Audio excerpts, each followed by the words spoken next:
नमस्कार, आप देख रहे हैं नेक्स्ट 9 न्यूज़ पॉलिटिकल बाइट में हूं आपके साथ दीपक गुप्ता। बहुजन समाज पार्टी की सुप्रीमो और उत्तर प्रदेश की पूर्व मुख्यमंत्री मायावती 2027 के विधानसभा चुनाव से पहले पूरी तरीके से एक्टिव हो गई हैं।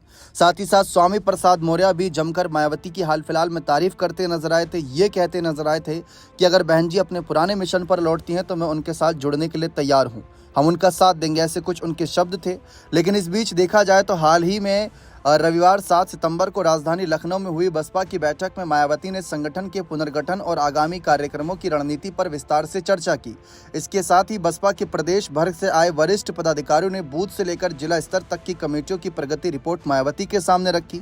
बसपा सुप्रीमो की इस बैठक के बाद से कयास लगाए जा रहे हैं कि मायावती अपने पुरानी रणनीति पर उतर आई हैं और उनके इस पुराने अंदाज से समाजवादी पार्टी के सुप्रीमो अखिलेश यादव के पीडीए पर भी खतरा दिखाई दे रहा है, क्योंकि अखिलेश के पीडीए में जो दलित और अल्पसंख्यक है वे मायावती के भी कोर वोटर रहे हैं। हालांकि पिछले चुनावों में मायावती का वोट बैंक काफी गिरा है।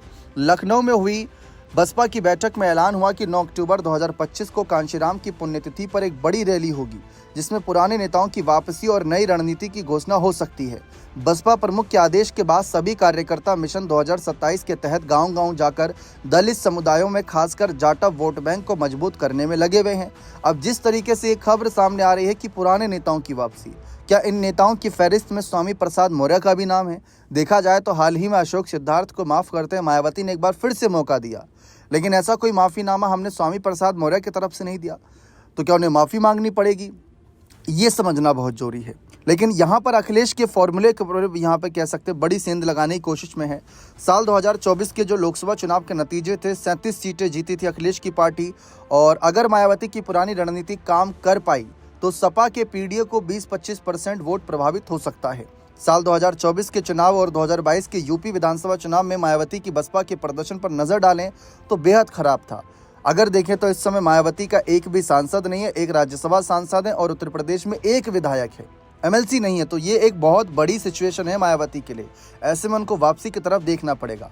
रही बात स्वामी प्रसाद मौर्य की, उनके फैसले पर और मायावती के फैसले पर निर्भर करता है कि क्या फिर से एक बार वे बसपा के साथ नजर आएंगे या फिर विधानसभा चुनाव में अकेले नजर आएंगे, क्योंकि मायावती ये बात नहीं भूली होंगी कि 2024 का चुनाव स्वामी प्रसाद मौर्य चंद्रशेखर के साथ मिलकर लड़े थे, जो इस समय उनके दुर्विरोधी हैं। भले ही बयान ना देती हों, लेकिन कहीं ना कहीं उनके कुछ फैसलों में वो साफ झलकता भी है। जैसे आकाश आनंद को आगे बढ़ाना, जो युवा हैं, जो चंद्रशेखर की राजनीति को चुनौती दे रही हैं।